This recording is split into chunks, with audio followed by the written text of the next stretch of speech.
The downfall of someone who has taken for granted everything you've given them never arrives suddenly.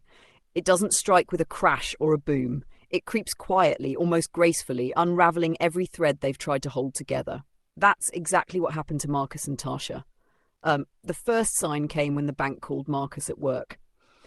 He tried to sound casual, professional, calm, but the truth slipped through. Every account he had tried to access under my name was frozen. Every loan they had taken out was under investigation. The wedding expenses, they were under scrutiny too. Nothing remained hidden. Every attempt to manipulate or profit off me was crumbling before their eyes. Tasha panicked first. She called repeatedly, screaming through the phone at me, accusing me of ruining her life. She didn't understand that I hadn't done a thing to ruin her life. She and Marcus had built this collapse themselves.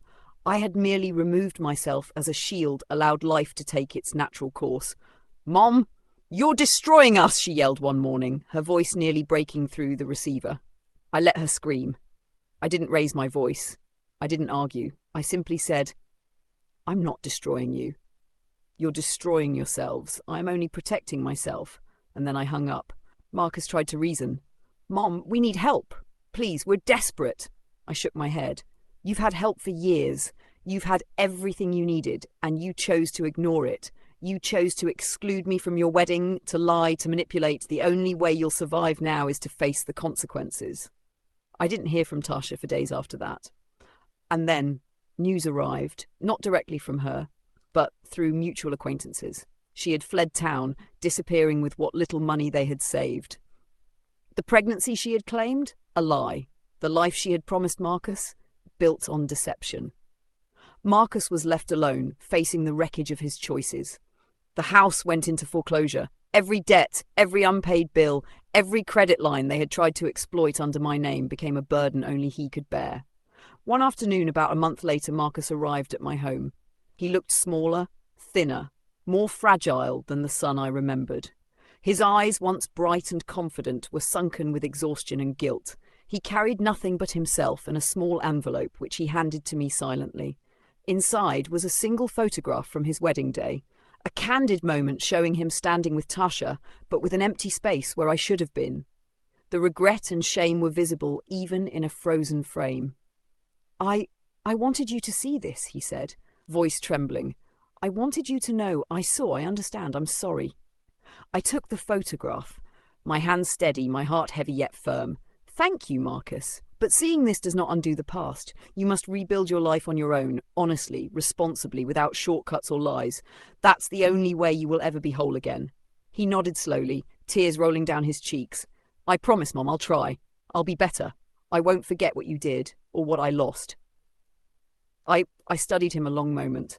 The apology, the vulnerability, the acknowledgement of guilt. It was all I could ask for. The love for my son remained, yes, but it was now tempered by wisdom and the recognition that love alone does not absolve betrayal.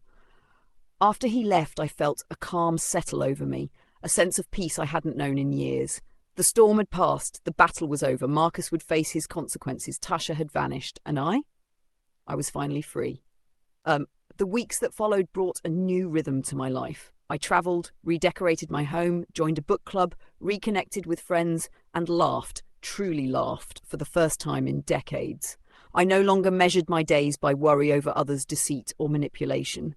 I measured them by my own joy, my own growth, and my own peace.